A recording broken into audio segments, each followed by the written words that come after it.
Sizsiz yashash qanchalar og'ir ekan. Kechki soat 9:30larda hammaga yotish vaqti kelganini aytib chiqqan Fotima ustoz o'zi ham dam olish uchun xonasiga kirib ketdi. Mehmet yotoqda u yoqdan bu yoqqa ag'darilar. Ko'ziga hech uyqu kelmasdi. Biroz toza havo olish uchun deraza oldiga kelib, osmonda chaqnab turgan yulduzlarga tikildi. Bugun ham tushlarimga kirmaysizmi, ona? Gul yuzingizni sog'indi Mehmetingiz, deya shivirladi. Onasini qanchalar sog'inganini his qilib, xo'rsiniq aralash mijjasidan oqqan yoshni artdi. Nachora, o'limga davo yo'q ekan bu dunyoda. Ancha vaqtgacha uxlolmasa kerak endi. Nima qilishini bilmas, telefoniga yuklab olgan kitoblardan birini ochib o'qishga tutindi. Bu satrlarni o'qiyotgan hamma vaqti soati kelib o'ladi. Kanalimizni rivoji uchun albatta videoga like bosib qo'llab-quvvatlab qo'ying. Ko'pchilik yomon deb o'ylaydigan o'lim chindan ham yomonmi yoki bizning o'limga bo'lgan qarashimiz noto'g'rimi? O'lim bir ne'matdir, tabdili makondir. Bu imtiho emas, aksincha abadiy hayotning boshlanishidir. Inson dunyodan ko'chsa ham yo'q bo'lib ketmaydi. Ikkinchi va oxirgi manzili bo'lmish oxirat yurtida abadul abad qoladi. O'lim hayotning og'ir yuklaridan xalos bo'lib, sevganlarimizga yetishishimiz uchun Allohning bizga bergan eng go'zal ne'matlaridan biridir. Tuproq ostidagi urug'ning unib chiqish uchun yo'l qidirib, mashaqqatlar tortishi uning uchun kulfatdir. Ammo o'sha urug'ning tuproq tagidagi torgina, qop qorong'i olamdan chiqib makon o'zgartirishi hamda quyosh bilan do'st bo'lishi, yomg'irlarga hasbi hol aytishi, maysalar bilan qardosh bo'lishi o'sha kulfatning ne'matga aylanganiga hujjatdir. Shunday ekan, ruhimizni qiynoqqa solgan zindon sifat bu dunyodan biz xotirjamlikka erishadigan olamga o'tishimiz uchun o'lishimiz, ya'ni makon o'zgartirishimiz ham ne'matdir. O'lim harbiy xizmatni ado etib bo'lgan askarga berilgan guvohnomaday gap. Oylar davomida harbiy xizmatni o'tab, bu vazifaning qiyinchiliklarini boshidan kechirgan askar uchun harbiy guvohnoma burchini bajargani va erkinlikka erishganini ko'rsatuvchi xushxabar bo'lgani singari mashaqqatlarga to'la dunyo hayotidan huzur va orom makoni hisoblanmish jannat sari eltadigan o'lim ham haqiqiy hurriyatning boshlang'ichi bo'lgan abadiy olamga o'tish haqidagi sevinchli xabardir. O'lim tanaffus demakdir. Dunyodagi azoblardan, zulmlardan, muammolardan xalos bo'lishdir. Qabrga kirgan inson uchun endi na g'am bor, na alam. Dunyoda qalbiga ozor bergan nimaiki bo'lsa, hammasi ortda qoladi. Yelkasida yuk bo'lib turgan mashaqqatlardan qutuladi. Sevganlari bilan abadul abad huzur halovatda yashaydigan oxirat yurti tomon safari boshlanadi. Oxirat bu dunyoda iymon keltirib, solih amallar qilganlar uchun ichida irmoqlar oqadigan va ular abadiy yashaydigan ko'shklarda mukofotlar oladigan joy bo'lsa, tug'yonga ketib zulm qilganlar uchun esa jazo beriladigan jahannam chuqurlaridan bir chuqurdir. Onasining o'limidan keyin taqdirdan ham, Allohdan ham arazlagan Mehmetning xayolida o'lim haqida jamlangan butun yomon o'ylar birma-bir tarqalib ketgan. U o'zi uchun eng katta savolning javobini topgan edi. Otasi uning ko'z o'ngida onasini vahshiylarcha o'ldirgan bo'lsa-da, oxiratda Allohning onasiga beradigan mukofotlarini o'ylagan Mehmetning ko'ngli nihoyat taskin topdi. O'limning haqiqiy yuzini bilib olgach, Allohga bo'lgan arazi sevgiga aylangan Mehmet mutolaani davom ettirdi. Koinotdagi eng go'zal sevinch, eng shirin ne'mat, eng sof lazzat bu ma'rifatullohdir. Inson uchun eng yaxshi ruh holi esa o'sha ma'rifatulloh ichidagi muhabbatullohdir. Inson haqiqiy saodat, sevinch, ne'mat va oromni faqatgina Allohni tanish va uni sevish bilan qo'lga kiritishi mumkin. Zero inson boshini ko'tarib, o'zini unga tanishtirishini istagan qudratli zotning ajoyib ishlariga qarasa, koinotdagi hamma narsa uning uchun yaratilganligini, quyoshning chiroq, yulduzlarning esa shamlar ekanligini ko'radi. Ammo afsuski, birovdan bittagina gul olsa ham, u meni yaxshi ko'radi deb o'ylaydigan inson gullarning barini va umuman koinotni uning uchun yaratgan, uni yaratilganlarning eng sharaflisi va eng go'zali qilgan Xoliqini tanimaganidan Robbining unga qanchalar sevishini, sevgisini uning ixtiyoriga berib qo'ygan ne'matlari bilan ko'rsatayotganini tushunmaydi. Hayotga hech qachon bunday ko'z bilan qaramagan Mehmet o'zini so'roq qila ketdi.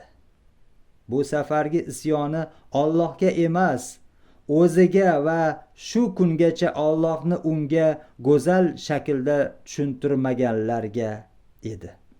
Nima uchun bularni oldinroq o'rganmading? Nima uchun bu haqiqatlarni bizga mana shunday go'zal tarzda tushuntirishmadi? Nega o'qituvchilarimiz yoki atrofimizdagilar bu ma'naviy huzur haqida gapirishmadi? Nega jim turishdi? Bu kecha qo'l bilan ushlash, ko'z bilan ko'rish, ovozini eshitish mumkin bo'lgan bir kurash kechasi emas, balki zehnlarda imonsizlik keltirib chiqargan yanglishlarning imon haqiqatlari qarshisida ichi chirib ketgan qarag'ay misoli yiqilish kechasi edi. Inson umri uchun ertaning juda kech bo'lishini oz bo'lsa-da fahmlagan Mehmet mutolaani davom ettirdi. Aslida eshigimizni kimdir taqillatishini, kimdir yo'qlab kelishini hammamiz ham istaymiz. Eshikni ochib, ichkariga kirgan inson bizni barcha dardlardan forig' qiladi.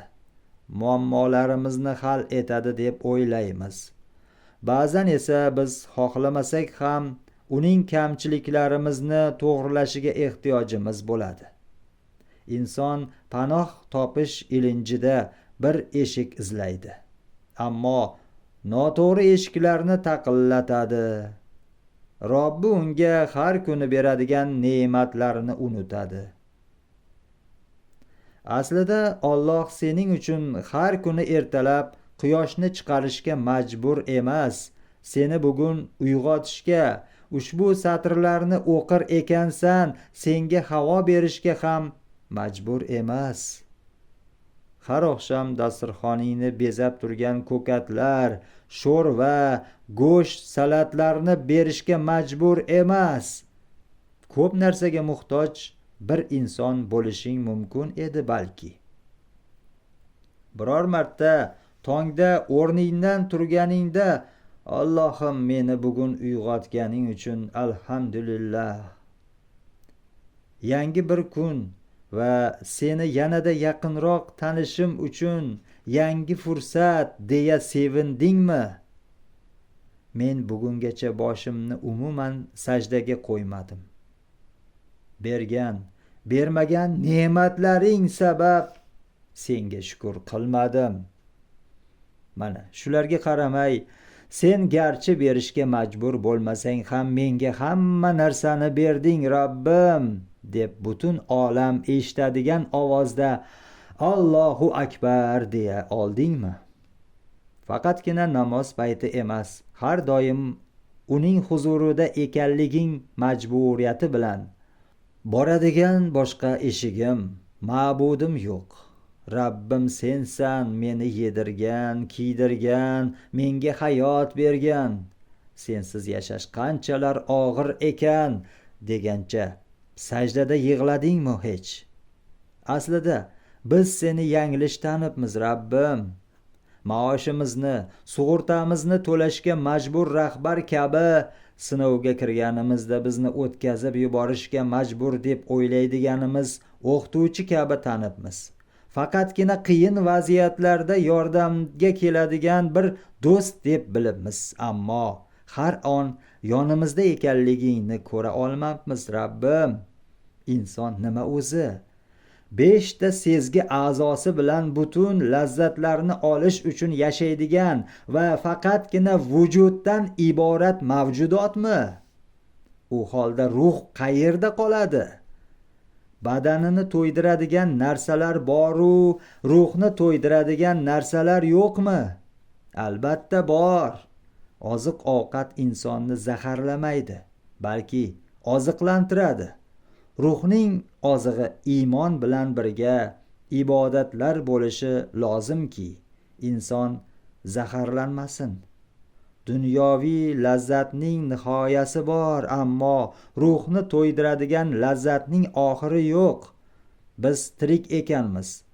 Yeyish va ichishga ehtiyojimiz bor ekan, umrimizning so'ngiga qadar ibodat qilishga, ma'naviy ozuqaga ham ehtiyojimiz bo'ladi. Endi to'xta va o'ylab ko'r. Namozdagi sajda, ro'zadagi huzur halovat yoki muhtojga yordam berishdan keladigan lazzat hayotning qayerida uchraydi? Shunday ulkan koinot sohibining kun tartibida sen borsan. Sening kun tartibingdan esa 3 kurishlik masalalar o'rin olgan. Telefoningni yo'qotsang 5 daqiqada, hamyoningni yo'qotsang 15 daqiqada topishing mumkin. Biroq iymoningni yo'qotib o'lib ketsangchi, unda nima bo'ladi? O'sha payt kelmasdan avval Robbingning huzuriga kel. Dengizdan kelayotgan havoni tanangda his qilish uchun qo'llaringni ko'tar. Yuraging uchrashuvning hayajoni bilan ursin va qo'llaringni, yuzingni suv bilan uchrashtir. Gunohlaring birma-bir to'kilsin. Dunyodan biror ilinjing qolmasin va shunda chorasiz ham qolmaysan. Axir barcha choralar sohibining qarshisida chorasiz qolish mumkinmi? Allohu akbar deysan. Dunyo yuki bilan og'irlashgan tanangni oyoqlaring ko'tara olmaydi va tiz cho'kasan. Ozodligingni e'lon qilish uchun boshingni sajdaga qo'yasan. Sajdadagi ishqni topishni istagandek va o'sha ishqqa ko'milganingda sajdadagi shivirlashlaring Allohga yetib borganini his qilasan. Rabbingning huzuridan boshqa huzur yo'qligini tushunib yetasan. Boshqa boradigan joyim yo'q. 4 soatga yaqin davom etgan mutolaa xuddi 10 daqiqada o'tib ketgandek bo'ldi. Yuragida ta'rifi yo'q hayajon boshlangan Mehmet Rabbining uni eshitishini ilk marta his qilgan, go'yoki ko'ksidan oppoq kabutar uchib chiqqandek edi. U xabar topgan haqiqatlar zehnidagi yanglishlarni birma-bir yo'qqa chiqargan, botil tushunchalar o'rnini haqqa bo'shatib bergandi. Mehmetning ko'zlaridan bu safar ranj alamlar tufayli emas, balki o'zi uchun ko'rgan umid uchqunlari yuragida paydo qilgan sevinch sababli yosh oqayotgan edi. Bu xursandchiligini bo'lishi mumkin bo'lgan biri bor. Hayallamay uning oldiga borishi kerak. U tez qadam tashlab Fotima ustozining xonasi tomon ravona bo'ldi. Ro'parasida yig'lab turgan Mehmetni ko'rgan Fotima ustoz avvaliga biroz tashvishlandi. Ammo uning xotirjam holatidan xavotirga o'rin yo'qligini tushundi. Mehmetning yuragiga sig'mayotgan so'zlar tilidan birma-bir to'kila boshladi. Inson umri uchun ertangi kun juda kech bo'lishi mumkin. O'zimni aldashni bas qilishim va o'zim bilan yuzlashishim vaqti keldi. Bundan keyin Allohimning huzuridan boshqa joyda huzur izlash yo'q. Men bugun o'tmishimning qora sahifalarini yopib, hayotimni yangi sahifadan boshlamoqchiman. Menga tahorat olishni va namoz o'qishni o'rgata olasizmi? Mehmetning gaplarini eshitgan Fotima ustoz ichiga sig'may ketdi. Bu lahzalar tush ekanligidan va uyg'ongach o'tib ketishi mumkinligidan qo'rqdi. Biroq bu tush emasdi. Haqiqatni topgan bir bolaning Allohga ilk intilishi edi. Rabbim, sen nelarga qodirsan, deya xayolidan o'tkazdi Fotima ustoz. Albatta Mehmet, albatta o'rgataman. İlk bismillohini aytayotganida tanasining butun hujayralari titrab ketdi va asta tahorat olishga kirishdi. Qo'llarini yuvgani sayin yomon xotiralari suvga qo'shilib oqdi. Yuzini yuvgani sayin o'tmishidagi zulmatlar o'chib ketdi. Yo Alloh deb boshiga masx tortdi va eng oxirida oyoqlarini yuvganida gunohlaridan suv bilan birga gunohlari ham to'kildi go'yo. Joynamozni yozdi. Nafsini Allohga bag'ishlagandek qurbon qilishga tayyorladi va dunyoni ortda qoldirib iftitoh takbirini keltira boshladi. Allohu akbar. Endi bor holida Allohning huzuriga hisob berishga kelgandek edi. Qur'on o'qigani, gunohlarini o'ylagan sari hisob bera olmaslik mahjubiyati bilan rukuga egildi. Subhana robbiyal azim.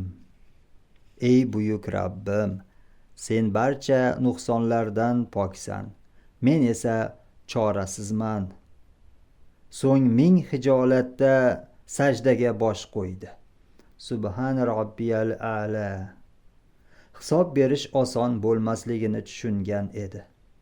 Assalomu alaykum va rahmatulloh deya o'ngu chapiga salom berdi. So'ng qo'llarini duoga ochdi.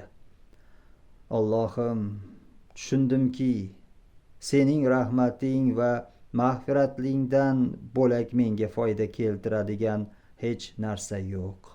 Allohim, Mehmet qo'ling juda ko'p gunohlarga qo'l urdi. Uni barcha yomonliklarga mubtalo bo'lgan nafsi va shayton aldadi. Do'st deb bilganlari har qanday botqoqlikka tortib, butun dunyosini gunohlarga ko'mib tashladi. O'ylagan narsamni topolmasligi mumkin degan hirs bilan qanchadan qancha yuraklarni dog'ladi. Berilgan hayot ne'matini pisand qilmay mashinalar oldiga tashladi o'zini. Tomirlaridan tanasiga zahar yubordi. Ammo bularning baridan pushaymon bo'ldi va yuragi yongan holda eshigingga keldi. Meni kechir deyishga tilim bormayapti, lekin juda chorasizman. Chunki boshqa boradigan eshigim yo'q. sendan boshqa mening kechiradiganim yo'q. Afvingga muhtojman Allohim, seni tanishga, seni sevishga, sening meni sevishingga muhtojman. Seni topgan kunimdan keyin yana qayta yo'qotmaslik uchun bir on ham meni qo'yib yubormasligingga muhtojman. Yordam ber. Sen meni shuncha gunohlarim va xatolarimga qaramay huzuringga qabul qilding. Mahjubiyatimni ta'riflashga tilim ojiz. Umrim sendan bexabar o'tdi, lekin bundan keyingi hayotimni seni tanish va senga ibodat qilish bilan o'tkazishga huzuringda va'da beraman. Menga bu yo'lda yordam ber, yolvoraman. Meni yana eski kunlarimga qaytarma. Barcha yomonliklardan qochib senga sig'inaman. Allohim, meni muhofaza qil. Zero men o'zimni muhofaza qilolmaydigan darajada ojizman. Men seni qo'llaring bo'lsin deb sevganmadim. Tonggacha kitob o'qigan Mehmet uxlab qolgan va ertalab kechroq uyg'ongandi. Odatda bunday paytlarda ko'zini bosh og'rig'i bilan ochishiga qaramay, loyqalashgan zehni ancha tiniqlashgan, dunyo uchun uradigan yuragi asliga qaytgan, huzur eshigi uning uchun qiya ochilgandek bo'lgandi. O'pkasi og'riyotganidan tongda turganida og'zidan mog'or ta'mi kelar. Shuning uchun darrov tishini yuvishga kirishardi. Yuz qo'lini yuvgandan keyin nonushta uchun oshxonaga tushgan Mehmet patnisga 3 dona zaytun, bir bo'lak pishloq, bir necha tilim pomidor va bodring bilan bir burda non olib, stollardan biriga o'tirdi. Odatda ko'p ovqat yemaydi, lekin bugun nonushtaliklarni yanada kamroq oldi, chunki tushlikda ko'ngillar katta ziyofat uyushtiradi. Nonushtadan keyin boqqa chiqib, do'stlari terak daraxtining tagidagi o'rindiqda suhbatlashib o'tirishganini ko'rdi va o'sha tomonga yo'naldi. Assalomu alaykum do'stlar, yaxshimisizlar? Uning salomiga Ali javob qaytardi. Biz yaxshimiz. O'zing qandaysan? Bugun nonushtaga nega kech chiqding? Men ham yaxshiman. Ertalabgacha kitob o'qidim. Shunga uxlab qolibman. Mahmud, sen qalaysan, jigarim? Qalin qoshlari bir-biriga ulanib ketganidan yakka qosh degan laqab orttirib olgan anteplik Mahmud paxlava qorinni noto'g'ri tushunib, ko'p ovqat yeyaverganidan qorni o'zidan 2 metr oldinga chiqib qolgan edi. Ajoyib shevasi va beg'ubor orzulari bilan hammaning ko'nglidan o'rin olgan bo'lsa-da, u aytgan latifalarga hech kim kulmaydi. Mahmud, negadir seni ko'rsam nuqul xayolimga aytgan latifalaring keladi. Xohlamasam ham kulgim qistaveradi-da. Aslida unchalik kulgili emas-ku. Kulgili emasligini biz ham bilamiz. Men ana shu hech kim kulmaydigan latifalaringga kulaman. Sen aytasan, lekin hech kim kulmaydi. Shundan keyin sening ahvoling kulgili bo'ladi. Hozir ham bitta aytib ber, bir kayfiyatimiz ko'tarilsin. Maqtadingmi, yomonladingmi tushunmadim, ammo seni xafa qilmaslik uchun aytaman. Tayyormisizlar? Allam zamonda bir yosh o'qituvchi bir qishloqdagi maktabga ishga tayinlashibdi. O'qituvchi maktabga borib kelishida derazalarning birida doim bitta qizni ko'rar ekan. Oradan oylar o'tibdi. O'qituvchi haligi qizga oshiq bo'libdi va qizga seni sevaman, sovchi yuboraman degan xabar jo'natibdi. Qishloq joylarda bilasizlar, sevishish degan narsa yo'q. To'g'ri sovchi yuborish kerak. Qizning oilasidagilar ham unga rozi bo'lishibdi, ammo bir muammo bor ekan. Qiz kasallik tufayli qo'llaridan ayrilgan ekan. Mening qo'llarim yo'q. O'qituvchi meni derazadan ko'rdi. Qo'llarim bor deb o'ylagan bo'lsa kerak deb o'ylabdi qiz. Holbuki o'qituvchi qizning qo'llari yo'qligini bilar ekan. Qiz esa o'ylab oxiri bir to'xtamga kelibdi. Sovchi keladigan kun o'ziga yasama qo'l taqtiribdi. Yigit qizni bu ahvolda ko'rib hayron qolibdi va uni bir chetga tortib, "Men seni qo'llaring bo'lsin deb sevganmidim?" debdi. Latifa tugadi va har doimgidek yana Mehmetdan boshqa hech kim kulmadi. Mehmet esa Latifaga emas, bolalar har safar kulmasligiga qaramay ulardan qah-qah otishlarini kutadigan Mahmudning yuz ifodasiga kuladi. Shu payt ularning yoniga Fotima ustoz yaqinlashdi. "Kayfiyatlaringiz bundan-da a'lo bo'lsin bolalar. Sizlarni bezovta qilishni istamasdim, ammo piknikka boradigan vaqt yaqinlashyapti. Tayyorgarlik ko'rib soat 2da futbol maydonida bo'linglar. Mendan sizlarga tavsiya, ustingizga bemalolroq kiyib, oyoqlaringizga esa sport poyabzali kiyinglar. Chunki u yerda anchagacha o'yin o'ynaysizlar." Hamma tayyorgarlik ko'rish uchun xonasiga qarab ketayotganda bolalar uyining sal narisidagi masjid minorasidan azon ovozi eshitila boshladi. Mehmet yaqin o'rtada masjid borligini birinchi marta payqagan edi. Sport kiyimlarini kiyib, boshqa kerakli narsalarini sumkaga joylashtirib, tayyorgarlikni tezda tugatgach, yuvinish xonasida tahorat oldi. So'ng devoriga arabchalab Alloh va Muhammad deb yozilgan poliga moviy gilam to'shalgan masjidga borib namozini o'qidi. Duo paytida ko'zi devorga osilgan soatga tushdi. 13:55. Zinalardan yugurgudek bo'lib tushib, futbol maydoniga zing'illadi va Fotima ustozi ko'rsatgan avtobusga chiqdi. Avtobusda Uluz Jebeji, Chankaya, Gardosh Dermis Kankaga qo'shig'i yangrardi. Piknik joyiga borguncha hammalari shu qo'shiqqa jo'r bo'lishdi. Hatto ba'zilari raqsga ham tushdi. Bir soatcha yo'l bosgach, nihoyat ko'l boshiga, suv bilan yaxshilik birlashgan ajoyib joyga yetib kelishdi. Har bir o'qituvchi o'z guruhidagilarni tegishli joylarga joylashtira boshlashdi. Qariyb 50 kishilik jamoa piknik maydonining katta qismini egalladi.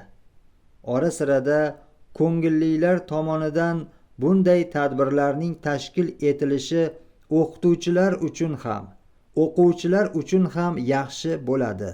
Zero hammalarining havo almashtirishiga ehtiyojlari bor. Oq moviy katakli 7 ta dasturxon yonma-yon yozilib, noz-ne'matlar qo'yildi. Bolalar uyining erkak o'qituvchilari qo'rada olov yoqib kabob pishirishga kirishgan payt ayol o'qituvchilar dasturxonga ayron, sochiq, sanchqi, qoshiqlarni joylashtirar. Bir tomondan salat uchun kerak masalliqlarni tayyorlashardi. Ko'ngillilar esa o'quvchilar bilan suhbatga berilib ketishgandi. Fotima ustoz ishini tugatgandan keyin bolalarni chaqirdi. "Qani bolalar, o'tirgani keldikmi? Turinglar, o'yin o'ynaymiz." Har tomoni chim bilan qoplangan bu joyda na tosh bor, na shag'al. Buni birinchi bo'lib payqagan Ali poyabzalini yechdi-da, yosh bola singari yalangoyoq chopa ketdi. Boshqa bolalar ham oyoq kiyimlarini yechib, Fotima ustoz olib kelgan arg'imchoqda sakray boshlashdi. Ko'ngillilardan 2 kishi arqonni ushlab turar, ketma-ket tuzilgan o'quvchilar va o'qituvchilar navbati bilan sakrashardi. Bir necha turdan keyin halloslab qolgan Mehmet dam olish uchun o'zini chetga oldi va rang-barang gullar ochilgan maydonni tomosha qila boshladi. Ko'm-ko'k osmonda porlayotgan quyoshning nurlari bir onaning barcha farzandlariga bir xilda beradigan mehri kabi oqayotgan suvga, turfa gullarga va baland chinorlarga teppa-teng tushib turar. Atrofni xilma-xil qushlarning chug'ur-chug'uri tutib ketgandi. Garchi bir tomonda arg'amchida sakrayotganlar, bir yoqda voleybol o'ynayotganlar, narigi burchakda kabob pishirayotganlar tabiatning bu maftunkorligini ko'p ham sezishmayotgan bo'lsa-da, Mehmet bir chetda o'tirgancha bularning barini jimgina tomosha qilardi. Bir mahal ovqat tayyor bo'lib, hamma dasturxonga o'tirdi. Mehmet ikkita kabobni arang yedi, ortib qolganini Aliga berdi. Unga qovun va baqlajon salati ko'proq yoqqandi. Ovqatdan keyin samovarda damlangan choydan ichishdi. Erkan ustoz o'zi bilan olib kelgan sozini chalib, qo'shiqlar kuylayverdi. Qorin to'ydi, o'yinlar o'ynaldi, suhbatlar qizidi. Vaqt esa g'ir etib o'tib ketdi va ortga qaytish payti keldi. Dasturxonni birgalikda yig'ishtirib, atrofni tozalagach, hamma ushbu piknikni tashkil qilgan ko'ngillilarga rahmat aytdi va narsalarini olib avtobusga chiqdi. Bolalar charchab qolgan, horg'inlikdan ovozlari chiqmas. Tezroq manzilga yetib borishni istashardi. Bu yer din o'rgatiladigan joymi? Vaqt shamol misoli shoshar. O'tmishda bir soniya bir oydek cho'zilgan bo'lsa, hozir esa bir oy bir soniyadek tez o'tib ketar. Mehmet Rabbini tanish va ibodatlarni o'rganishga urinardi. Namoz o'qishning ahamiyatini tushunsa ham, avvaliga namozlarni vaqtida o'qishda qiynaldi. Ba'zida ayrim namozlarni qoldirdi. Lekin fikridan qaytmadi. Bir narsaga to'liq erisha olmasang ham, undan butkul voz kechma qabilida ish tutishga harakat qildi. Bir kuni peshin namozidan keyin masjiddan chiqayotgan Mehmetni bolalar uyining mudiri ko'rib qoldi. "Tinchlikmi Mehmet? Masjidda nima qilib yuribsan?" deb so'radi masxaromiz ohangda. "Peshin namozini o'qidim, ustoz." Mudir atrofda turgan o'quvchilarga qaradi va "Buni qaranglar, bolalar, Mehmet mulla bo'lib qolibdi-ku, ko'z tegmasin", dedi ishshayib. Kimlardir mudirning gaplaridan asabiylashar, ayrimlar u kabi miyig'ida kulib turardi. Mehmet esa ba'zilarning "O'tmishingda kim eding-u, endi nimalar qilyapsan" degan ma'noni ifodalovchi nigohlarini ko'rib, hayotida yangi sahifa ochish unga oson bo'lmasligiga yana bir marta ishonch hosil qildi. Bu vaziyatda eng ko'p asabiylashganlardan biri Aras bo'ldi. "Namoz o'qish uchun albatta mulla bo'lish kerakmi, mudir bey?" degancha u tomonga qarab yaqinlasha boshladi. "Haddingni bil, Aras afandi. Sening qarshingda oshnang emas, mudir turibdi." "Bilmasam nima bo'ladi?" "Bilmasang, o'zingni darvozaning narigi tomonida ko'rasan." Aras mudirdan qattiq ranjigan edi. "Sizning tahdidlaringiz menga o'tmaydi, mudir afandi. Agar yana bir marta namoz o'qigani uchun shu bolaning ustidan kulganingizni ko'rsam, ana unda nimalar bo'lishi mumkinligini bir o'ylab ko'ring", dedi va mudirning yoqqasidan ushlab siltab tashladi. Janjal kattalashib ketishidan xavotirlangan Mehmet Arasning qo'lidan ushladi. "Qo'y, e'tibor berma do'stim. Yur, tamaddixonaga boraylik. senga choy olib beraman, asabing tinchlanadi. Aras esa hali beri tinchlanadiganiga o'xshamasdi. Nega meni bu yerga olib kelding, Memo? Qo'yib berganingda yuz ko'zini bejab qo'yardim hurmatini bilmaydigan bu odamning. Ha, o'zim namoz o'qimayman, ammo bu menga namoz o'qiydiganlarga hurmatsizlik qilish huquqini bermaydi-ku.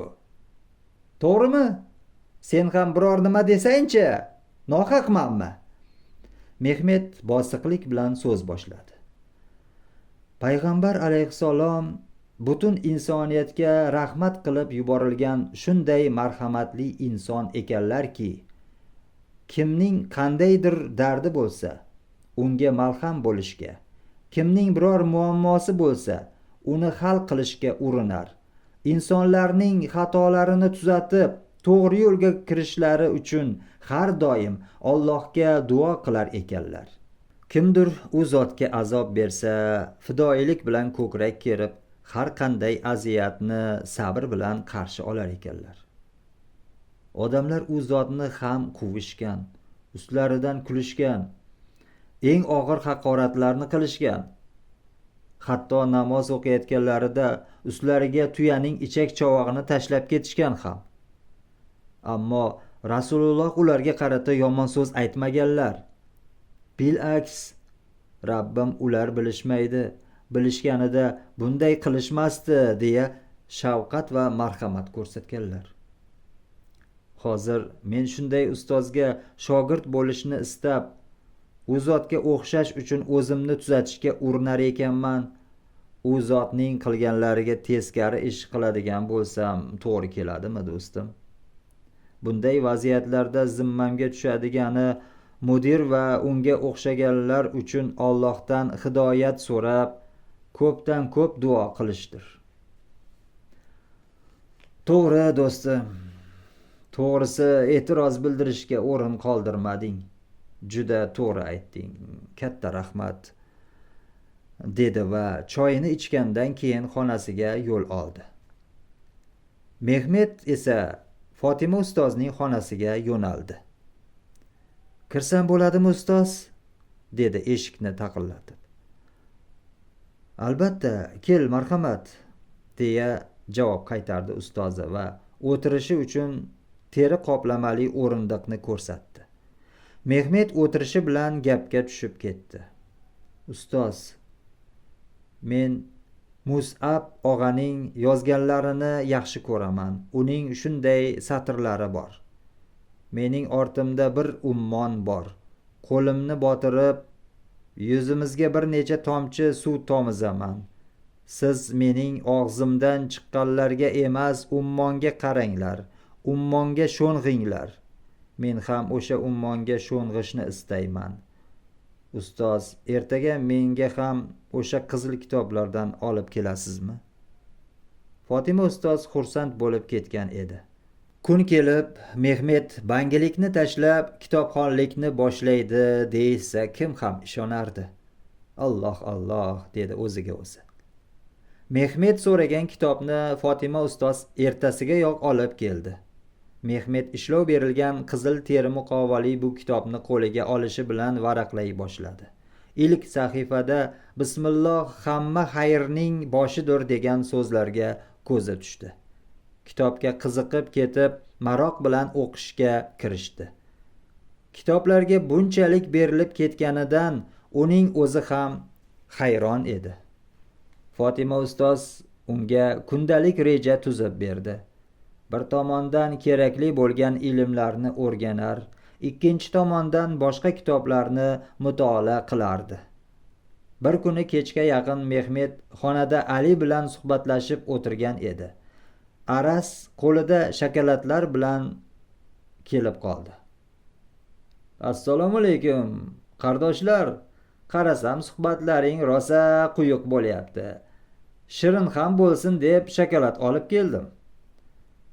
Bir soatcha chaqchaqlashib o'tirgach, Aras 2 qavatli temir kravatning biroz yuqorisida osig'liq turgan oq qog'ozdagi yozuvlarni ko'rib qoldi.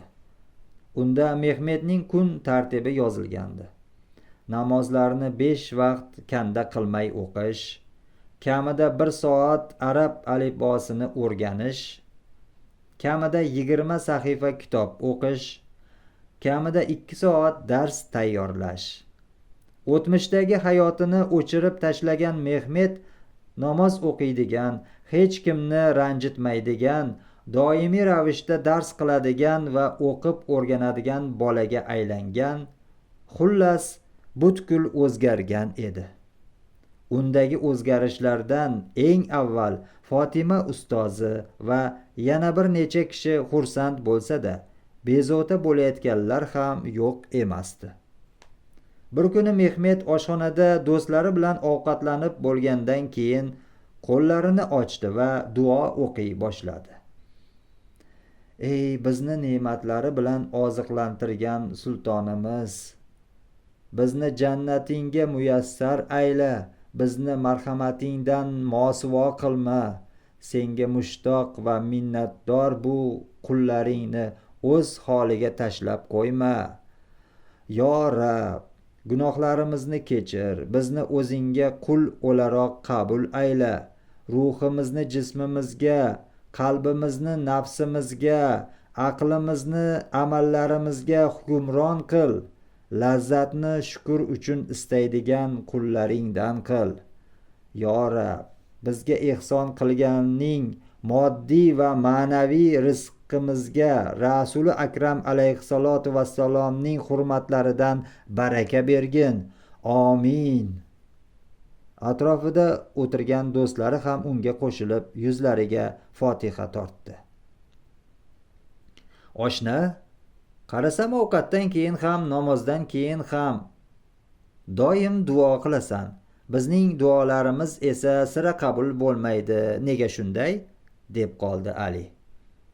Menga qara do'stim, masalan, bir bemor bola shifokorni chaqirsa va menga stol ustida turgan dorini bering desa, doktor unga 3 xil ko'rinishda javob qaytarishi mumkin. Bola saratonga chalingan va u so'ragan dori shu kasallikka qarshi bo'lsa, shifokor bolaning istaganini beradi. Bolaning boshi og'riyotgan bo'lsa-yu, lekin saraton dorisini so'rasa, shifokor unga bosh og'rig'ini qoldiradigan, u uchun yaxshi foyda beradigan boshqa dorini beradi. Bolaga umuman dori kerak bo'lmasa yoki u ichadigan dori ziyon yetkazishini bilsa, shifokor bolaga umuman hech narsa bermay qo'ya qoladi. Alloh taolo ham o'tmishni, hozirgi kunni, kelajakni ko'ra bilgani uchun qulining duosiga 3 ko'rinishda javob qaytaradi. Yo u so'ragan narsaning aynan o'zini beradi, yoki banda kamroq duo qilgan bo'lsa, unga ko'proq manfaat keltiradigan ko'rinishda beradi. Yoxud bu dunyoda u istagan narsani bermasligi uning uchun yanada ko'proq foyda keltirishini bilgani va oxiratda eng go'zal ko'rinishda berishi sababli so'raganini bermaydi.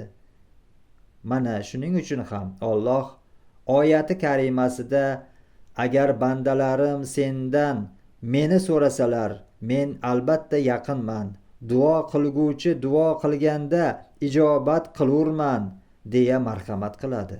Bu yerda biz tushunib olishimiz kerak bo'lgan narsa shuki, javob berish boshqa narsa, qabul qilish boshqa narsa. Har duoga javob qaytarish yoki sen istagan duoni qabul qilish Allohning hikmatiga bog'liq. Chunki Alloh har doim foydalisi bo'lishini xohlaydi. Shu sababli ham biz uchun aslida nima foydali bo'lsa, shunga qarab javob qaytaradi. Do'stlari Mehmetga rahmat aytar ekan, uni uzoqdan kuzatib turgan mudir g'azab otiga mingan edi. U to'ppa-to'g'ri Fotima ustozining oldiga bordi. Eshigi qattiq taqillagan Fotima ustozning kiring degan javobini eshitishi bilan xonaga vajohat bilan kirib keldi. Ustozxonim, sizni oldin ham bu bolani ortiqcha erkalatmang deb ogohlantirganmidim? Nima gap o'zi mudir bey? Iltimos tushuntirib gapirsangiz. Mehmet boshqa bolalarga aytayotgan gaplari, qilayotgan muomalasi, harakatlari umuman menga yoqmayapti. Fotima ustoz Mehmetning xulqi ijobiy tomonga o'zgarayotgani, uning bu holi hech kimni bezovta qilmayotganini harchand tushuntirishga urinmasin, mudir o'z bilganidan qolmadi. Ehtiyot bo'ling ustoz, o'z oyog'ingizga o'zingiz bolta uryapsiz, dedi-da eshikni taqillatib yopgancha chiqib ketdi. Vijdonsiz mudir. Ko'tarinki kayfiyatda yuradigan Mehmet bugun ertalabdan xomush edi. Fotima ustoz qo'yarda qo'ymay buning sababini so'radi. Onamni juda sog'indim ustoz. Oldinlari tushimga kirardilar. Sal bo'lsa ham sog'inchim bosilardi, ammo anchadan beri tushimga kirmay qo'ydilar. Fotima ustozning xayoliga Mehmetni xursand qiladigan bir fikr keldi. Tayyorlan, ketdik. Bolalar uyining darvozasi oldida kutib turgan taksiga chiqqan Mehmet va Fotima ustoz 1 soatga yaqin yo'l yurgandan keyin qabristonga yetib kelishdi. Fotima ustoz Mehmetning qo'lidan ushlab oldi. Menga birinchi marta onang haqida gapirib berganingda bir kuni seni unga olib boraman deb va'da bergandim. O'sha va'damni bajarish uchun onangning qabrini topdim. Aslida seni bu yerga oldinroq olib kelishni o'ylagandim. Modomiki onangni sog'ingan ekansan, mana kelding. Hov, anavi boshiga gullar ekilgan qabr onangni qabri. Onang ham seni sog'ingan bo'lsa kerak. Bora qol. Mehmet go'yoki uni marmardan yasalgan sovuq qabrtosh emas, balki onasining shafqat to'la quchog'i qarshi oladigandek yugurib ketdi. Onajon! Onasini qattiq sog'ingan edi. Ichida to'planib qolgan, xayollarini band qilgan qancha gap bo'lsa, hammasini qabrning boshida to'kib sochdi. Nur yuzli onam, kun o'tgan sayin sizga bo'lgan sog'inchim ortib bormoqda. Momiqdek yumshoq qo'llaringizni yana bir bor yuzimga bosish, yana bir marta mehr to'la quchog'ingizda bo'lib qolish, onasining qadrlisi degan ovozingizni takror eshitish uchun jonimni berishga ham tayyorman. Esingizdami? Yaxshi insonlarni ro'para qilsin bolam deb duo qilar edingiz. Aytganingiz keldi. Ona, yaxshi insonlarga ro'para bo'ldim. Ular shunchalar yaxshiki, meni botqoqlikdan qutqarishdi, qorayib ketgan yuragimni nurga to'ldirib, ichidagi isyonni iymon bilan almashtirishdi. Endi men oldingidek isyonkor emasman, umidvorman, chunki bilamanki biz doim qochib yuradigan o'lim hammamizni bir kun kelib topadi va Xudo xohlasa siz bilan abadiy huzurga to'la o'sha diyorda uchrashamiz. O'sha kun kelguncha haqqingizga duo qilaman. O'qib o'rgandimki, vafot etgan insonning amal daftari yopilar ekan.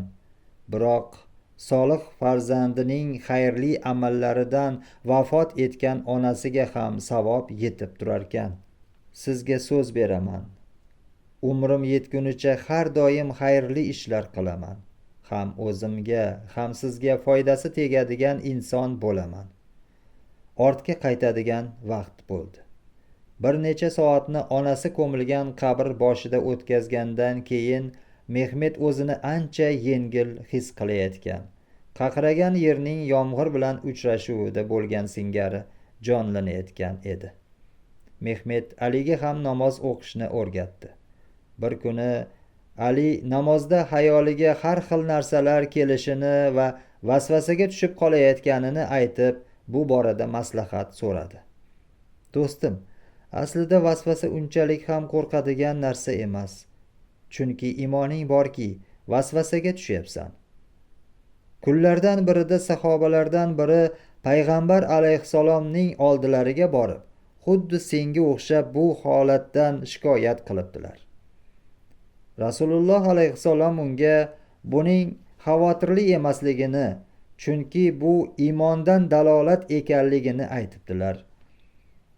Dengiz qaroqchilarining xazina tashiyotgan kemalarga, dafinalar ko'milgan orollarga hujum qilgani singari shayton ham mo'minning iymon javharini ko'tarib yurgan qalbiga hujum qiladi. Vasvasaga duchor bo'lgan qalb yomonlar ichiga axlat tashlagan tiniq va top-toza buloqqa o'xshaydi. Hozir biror xoin pismayib kelib suvga bo'yoqmi, axlatmi tashlab qochsa, buloq aybdor bo'lishi mumkinmi? Yoki o'sha tashlangan axlat bilan buloq iflos bo'lib qoladimi? Albatta, buloqning aybi yo'q. Axlatlar uni ifloslantira olmaydi, chunki Allohning izni bilan oqar suvga tashlangan axlat oqib ketadi va suv tozaligicha qolaveradi. Vasvasaga duchor bo'lgan yuraging ham xuddi shunday. Qalbing, iymoning tiniq va toza buloqdayin bo'lsa, uni loyqalatish uchun tashlagan xas tuproq unga hech qanday ziyon yetkaza olmaydi. O'sha xas tuproq oqib ketadi, sening bulog'ing esa har doim tozaligicha qolaveradi. Loyqalanishning manbai buloqning o'zi emas ekan, xavotirga o'rin yo'q. Qolaversa, vasvasa amalda aks etmasa, inson uning uchun mas'ul bo'lmaydi. Zero inson bilib turib qilgan ishi uchun javob beradi. Vasvasalarga e'tibor bermasang, ularni yuragingga yaqin olmasang, ana shunda senga zarar yetkaza olmaydi. O'zing ham bilasan, ari uyasining ichida yuzlab arilar bo'ladi, lekin sen uyaga tegmay o'tib ketasan. Vasvasaga nisbatan ham xuddi shunday yo'l tut. Ali o'zini qiynab turgan savollarga javob topganidan ko'ngli xotirjam bo'lgan edi. Alloh sendan rozi bo'lsin, o'rtoq. So'zlaring menga malhamdek ta'sir qildi, deya minnatdorchilik bildirdi. So'ng ikkovlon peshin namozini o'qish uchun masjidga ravona bo'lishdi. O'qiyotgan kitoblari Mehmetning iymonini mustahkamlab, axloqini go'zallashtirayotgan edi. U nimaiki o'rgansa, do'stlariga ham ilinar, ular bilan suhbatlashishni yaxshi ko'rardi. Kunlardan birida mudir yana vajohat bilan Fatima ustozning xonasiga kirib keldi. "Eshitganlarim to'g'rimi, ustoz xonim?" deya so'radi mudir o'smoqchilab. Lekin javobni kutib o'tirmay gapini davom ettirdi. "Biz Mehmetni bolalar uyiga va bolalar uyining qoidalariga moslashtirishga urinayotgan bir paytda uni onasining qabriga olib bordingizmi?" "To'g'risi nima deyishni bilolmayapman. Uslubingizni tushuna olmayapman. O'qituvchilikni qayerda o'rganganingizni surishtirib ko'rish kerak. Diniy ma'lumotlarni o'rgatish bu bolaning ruhiyatini battar buzyapti. Bolaga bunaqa narsalarni singdirmang deb sizni necha marta ogohlantirishga urindim. Siz esa negadir buni tushunmadingiz. Ba'zi o'qituvchi do'stlarimizni shikoyati ham mening fikrlarimni tasdiqlayapti. Endi bu yerda ishlashingizni ma'qul deb bilmayman, Fatima xonim. Siz ishdan bo'shatildingiz."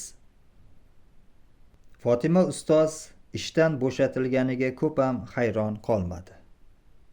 Islom yo'lidagi kurashlar Allohning nazdida aslo zoya ketmasligini bilganidan umidsizlikka tushmadi. Aksincha, g'ayratiga yanada g'ayrat qo'shildi.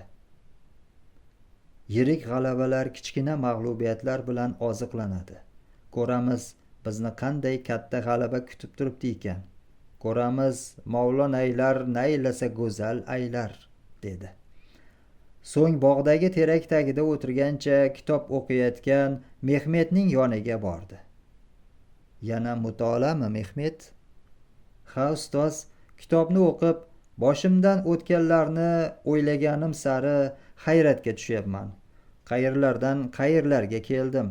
O'tmishdagi botqoqlikdan bu nurga qanday yetishdim? Menimcha endi hammasi yaxshi ketyapti. Ustoz, nima deysiz? Fotima ustoz umidlarga to'la bu lahzalarda Mehmetga noxush xabarni aytishga yuragi betlamadi. Lekin boshqalardan eshitishni ham istamaydi. Bilasanmi? Senga bir narsani aytishim kerak. Eshitaman ustoz. Ba'zi sabablarga ko'ra ishdan ketishim kerak. Biroq ustoz meni tashlab qo'yar ekanda deb o'ylama. Seni aslo tashlab ketmayman deb va'da berganman va o'lgunimcha shu va'damga sodiqman. Shunchaki endi kamroq ko'rishamiz xolos. Ustozining ishdan bo'shashiga sababchi o'zi ekanligini fahmlab turgan bo'lsa-da, Mehmet bu haqda uning o'z og'zidan eshitmoqchi bo'ldi. Xo'p, ammo nega ishdan ketyapsiz? Sharoit shuni taqozo qilyapti. Eslab ko'rgina. Shu kungacha o'qiganlarimizdan nimalar o'rgandik? Biz xayrli deb bilganimizni yomonlik, yomonlik deb bilganimizda esa xayr bo'lishi mumkin. Alloh biladi, biz esa bilmaymiz. Balki bizni yanada yaxshiroq kunlar kutayotgandir, Mehmet. Ha, boshimizga tushgan hamma narsada bir xayr bor, ustoz. Nima ham derdim. Alloh biz uchun har narsaning xayrlisini bersin.